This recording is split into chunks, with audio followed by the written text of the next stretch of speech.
Jimmy K here, Metal Voice. Look at this. The Metal Voice shirts are now on sale. Just go to the video description to find out on how you can purchase one. Metal!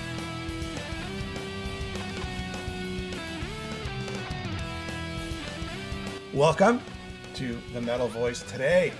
Great guest. You've never been on the show, the Metal Voice. It's Richie Kotzen. Am I pronouncing your name right? Kotzen. Kotzen, yeah, there you go. Kotzen, K-O-T-Z-E-N. Richie with no T, R-I-C-H-I-E.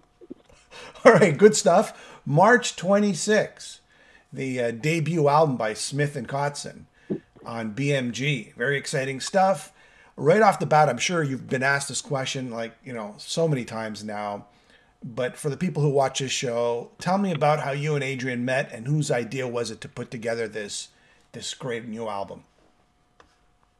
Well, we met years ago. Now, actually, I met Natalie, his wife, first, and that's how I met Adrian. We were out one night, me and a friend, and just to interrupt you one sec, just so you know, Natalie's actually from Montreal. I'm from Montreal, so she's local here. That's right. Yep. That's Go right. ahead. So my friend was talking to her, and then said, that I play the guitar, this and that, and then she said that her husband played the guitar in a band, and then she said it was Adrian Smith from Iron Maiden. And so I got all excited because I'm a huge Maiden fan. I mean, that was one of my first concerts when I was a kid was Iron Maiden. Just saw them in Allentown, Pennsylvania on the Peace of Mind tour. And so I said, I said, I got to meet Adrian. And she said, well, he's coming to town. When he gets here, we'll set something up. And so I ended up, they would have these like holiday parties. They have a house out in L.A., not too far from where I live. And so we have these get-togethers, and there's a room there where all the guitars are and the amps, and it would turn into a jam session. And my wife, Julia, would be there playing the bass, and, we'd switch instruments and just play covers. And it was always just a great time. And in more recent times, one of these times, Natalie said that, you and Adrian should try and write something together. And we're both sitting around. I wasn't touring. He was here. And so, it's a great idea. So, we got together and thought, well, this might be interesting. And then one thing led to another. And we thought, well, let's go make a record. And now here we got this album that for me, I'm really excited about this. It reminds me of one of those classic rock albums that I would have had back in the day. I would have been playing my Ozzy record or my Scorpions record, and then just pop this one on, and it just kind of brings me back to an era when people made records, like actually playing real instruments and guitar forward, guitar driven rock albums. So I'm really happy with what we did. If you were to describe the musical direction, okay, rock, hard rock, I mean, what would you say the musical direction for the people out there who've never heard anything? I think this record goes down that kind of, it's like a classic rock record, but, on a harder rock thing, I hate kind of comparing music and bands because I think when you listen to music, music's meant to be listened to, not described with words. But I just think it falls into a classic rock vein, maybe a little heavier, a little on the heavier side. Definitely blues driven. I think that's kind of a common ground with Adrian and I, that we, Adrian loves the blues and knows a lot about blues. I grew up outside of Philadelphia, and so I was exposed to a lot of traditional R&B and soul music. Like the first concert I ever saw was Stevie Wonder, and then right after that was George Benson. So I have that kind of influence, from when I was a young boy, but at the same time, I like the hard rock stuff, like The Who and all those bands from that era. which, Adrian and I always talk about Paul Rodgers being one of our favorite singers. So we have a lot in common musically, and then there's a little bit of a outside thing where he has the experience of being in a band with multiple guitar players. That changes things a little bit. I kind of come from a little bit of a fusion background from when I was playing with Stanley Clarke and some other guys like that. So, I just think we kind of have a nice blend. There's enough common ground there, and then there's enough uniqueness there to make something really cool. Yeah, I agree. Did you ever come up to him saying, "Look, listen to this Maiden riff I came up with," and try to deviate that way? No, no, I don't know. No. Basically, we were just two guys in a room, just kind of, playing ideas and riffs, and Adrian would come in with something, and I've got this idea, and then I'd immediately, set up a template, put a click track up, and basically what would happen is, and I'll give you a really good story. Adrian came in the studio one day with that riff to Taking My Chances, that opening riff, and I said, well, that's a hot riff. We need something like that on the album. So I put up a click track, and I said, let's try an experiment. I'm going to get behind the drum set, and you're going to play with me like we were kids, in a garage. We're just going to jam that riff. I'll record everything we do, and then we'll play that riff for a few rounds, and then I'll go off into a different thing, and just follow me. Follow where I go, and then I'll always come back to that riff, and then we'll just do it again and see what happens. So I hit record, count it off, and we start jamming it. And I recorded everything. And so in the end, some of that very first recording ended up as part of the song, like part of that groove and part of that guitar riff. And then from there, we were able to come back and listen to it and say, okay, cool, that sounds like that could be a chorus, what we just did there. And then, we wrote it, that way. So that was a different approach to writing a song. And then in some instances, I'd have a concept for a lyric or a melody, and we'd build chords around it. So it was just a real open kind of session. Almost like a friendly tennis match where you bounce, try to get a volley going. You don't want to defeat anybody, but just kind of, keep the ball in the air, so to speak.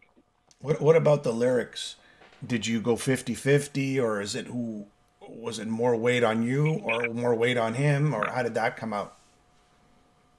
I think it was pretty much an equal collaboration. I mean, it wasn't planned any one way or the other, but, in general, there was certainly a small element involved of whoever thought of it would probably sing it. So, for example, Scars, he's got that verse that he comes in with, and I remember he did that vocal. He initially did a rough pass, and then I said, well, let me try something for the pre-chorus. And I remember coming in just kind of freestyling, that section, and then that led me to the chorus melody.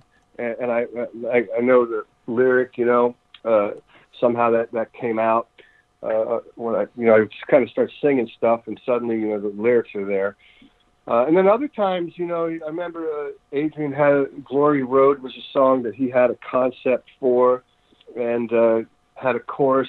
I remember he left one night, and I was messing around. We had assembled the lyrics, and there was a melody that he had an idea for that I was trying to. You there? I think I lost you. It really was a collaboration. I can say this. There was never a point where someone brought a song in and said, oh, I had this thing for years, didn't know what to do with it. Everything, at least to my knowledge, that we did was a true collaboration. I know I didn't bring anything in that I had worked on previously. It was all stuff that we kind of worked on together. Cool. What was the most unexpected thing working with Adrian Smith? Or a surprise, or, oh, wow, I didn't realize this. Well, I guess one of the things that I noticed that was a cool thing was that his ear for harmony, counterpoint, and melody as a guitar player. And so there were a couple of instances of some of these songs where I remember thinking, okay, we're done, let's move on. And I said, oh, well, that sounds good, we're done with that. He goes, well, wait a minute, I've got an idea here, let me try something. And then he'd come up with like these kind of counterpoint guitar parts that were very melodic, almost like a hook within themselves. And you know, he's got one that he put in Taking My Chances, and Scars has this cool call and answer thing. So, you know, his ability to hear that sort of secondary part, something that really struck me as something very special, which probably stems from years of, you know, being in a band, you know, with another guitar player, you know. So I've always been, in my endeavors, the only guitar player. So, you know, it's a different approach. So that was pretty cool. Did you have to like pinch yourself? Man, I'm doing an album with Adrian Smith. Wow, I can't believe this. You know, yeah, you know, it hits me from time to time when I look at this album I got sitting here in my office, and I look at the cover and his name and my name, and it's something real special for me. Like I said, you know, growing up. What tour did you see that? What tour did you see Iron Maiden on? I saw them on Peace of Mind. Yeah, me too. Do you remember who opened up? Was it Coney Hatch, or I can't remember who it was in the U.S. Fastway. Fastway, that's on it. the bill. Yeah, it was a great tour. I saw that. It was amazing. Yeah, and there he is. What about Nico? So Nico plays on Solar Fire. What was your experience like working with Nico? Well, you know, that involved very interesting. You know, at the point that decision was made, we had a bunch of tracks, you know, that I had played drums on. And on that track, I had done like a basic loop. So we had something to write to. And so we were overdubbing parts and figuring out choruses. Actually, it's very funny how that chorus happened. I was singing that melody. All right. And I do this all the time, and a lot of guys do it when they write. And I was singing like phonetics, like, you know, not real words, but it sounded like it could have been words, but I was singing it with a proper tone in my voice. To get that melody going. So yeah. Adrian, yeah, exactly. And then so Adrian heard it and said, oh, wow, it sounds like you're saying Solar Fire. I'm like, really? Well, what does that mean? And so we started talking about it. We came up with some lyrics, came up with a story, and we wrote those lyrics together. And so he said, you know, I could really hear Nico on this track. And then, of course, I said, well, that would be great. You know, that'd be excellent. So Nico came in and played on it, and just really, to me, just took it to another level. He has a style, you know, that, you know, an identity, a personality on the drums, where he does a certain kind of fills that, you know, they're kind of like these machine gun fills that go right around the kit. You know, it's something that I can't really do it. And so, you know, he just kind of set it off, you know, is what I'd say. Just brought it to another level. So I was real happy and honored to have, you know, to be in a position to have him on the album. Did you meet him before? No, Nico? well, no, I did. Well, actually, casually, I met him when Maiden played Los Angeles. I was backstage, and, you know, I met some of the guys, but not like nothing really. You know, not like this. Did not you much more than hello, how you doing? Yeah. Was it file sharing where you put it together with Nico, or did he actually come in and you know, you work with him in the studio? No, in that instance, that was a sharing situation, because he's got a spot down in Florida somewhere, and so that was a file situation. But all the other stuff, you know, Adrian and I were together for that. Yeah. Is he a funny guy, Nico?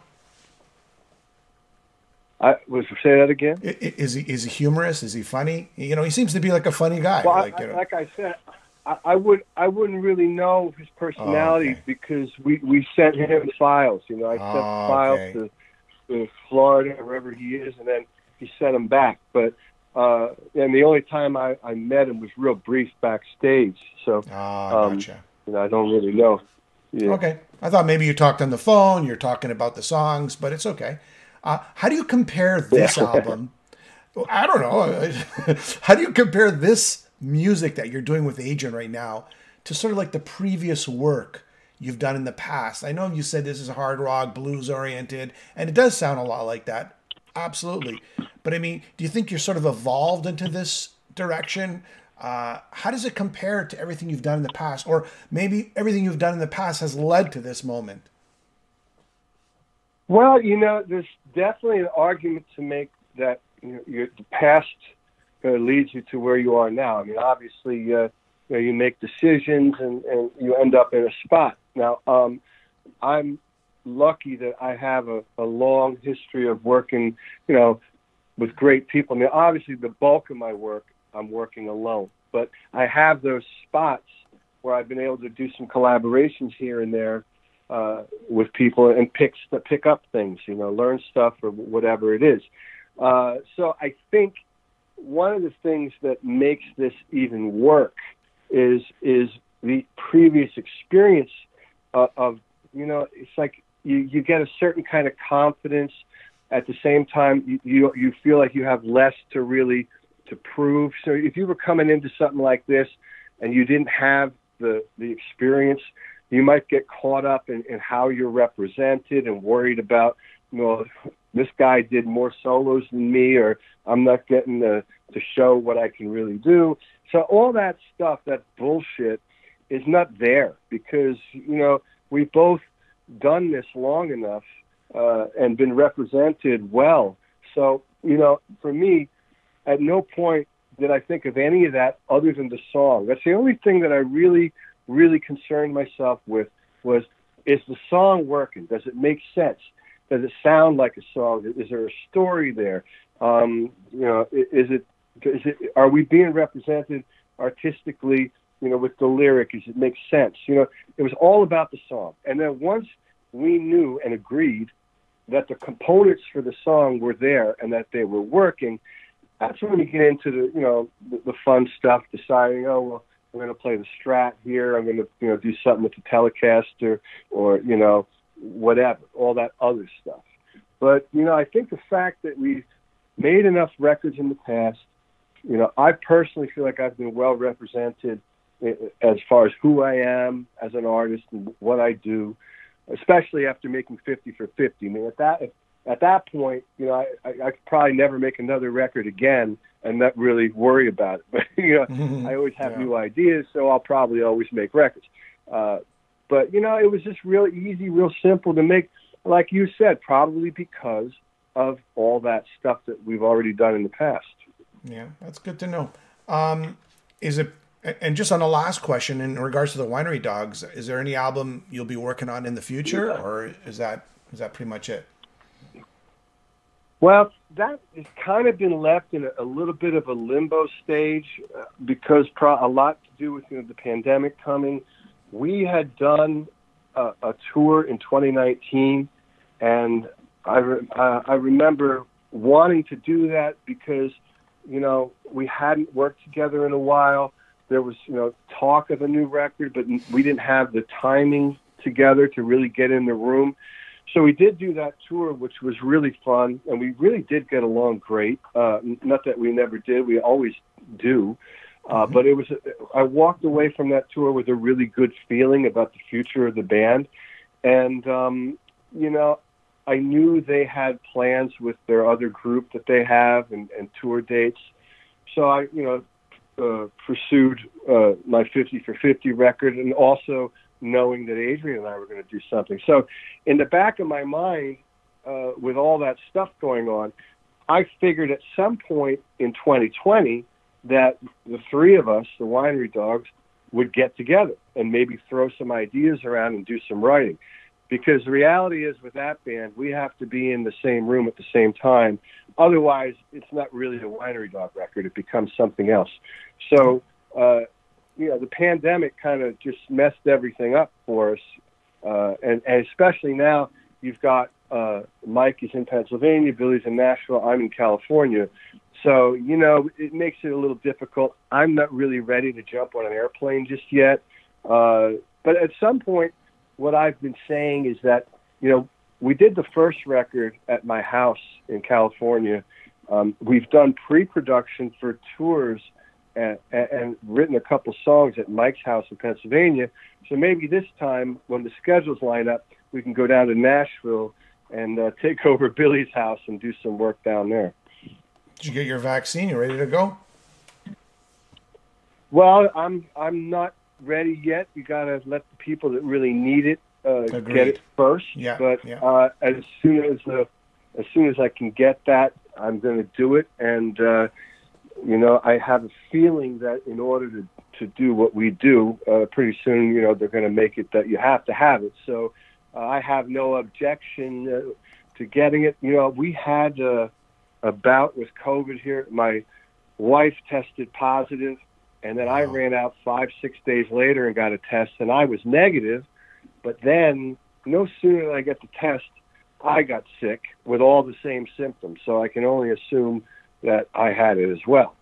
But you know, I've been way sicker in my life, but it's not like that for everybody. See, this thing affects everybody differently, and that's why it's so fucking dangerous, you know. So, you know, I think people got to be responsible, and now that we know how serious it is, obviously, you know, got to do what you got to do to stay safe. I heard that one of these companies, though, has a pill that they're working on. That, like, if you get, when you first get sick, I think it's Merck or one of these medical companies, and if you take this pill, it'll knock it out of you. So that would be great if that happens. So I haven't heard that, but who knows?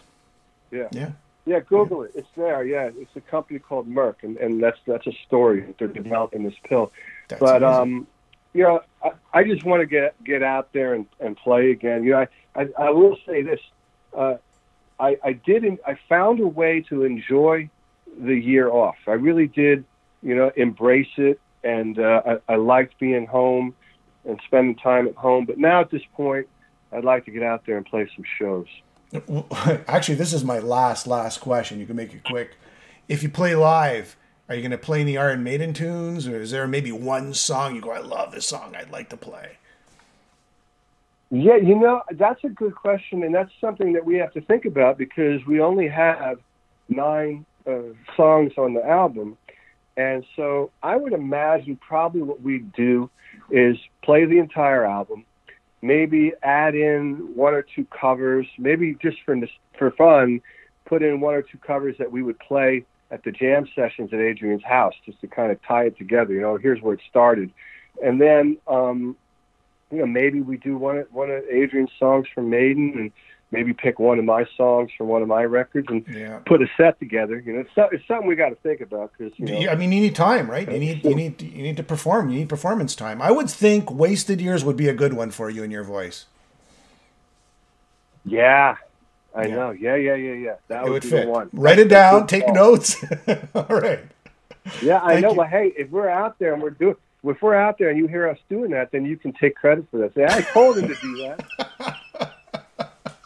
March 26. I've heard it. Sounds great. If you love hard rock and blues, classic rock, this is the album. Smith Kotzen. Thank you so much for being on the show, and we will talk soon. All right, thanks. Bye.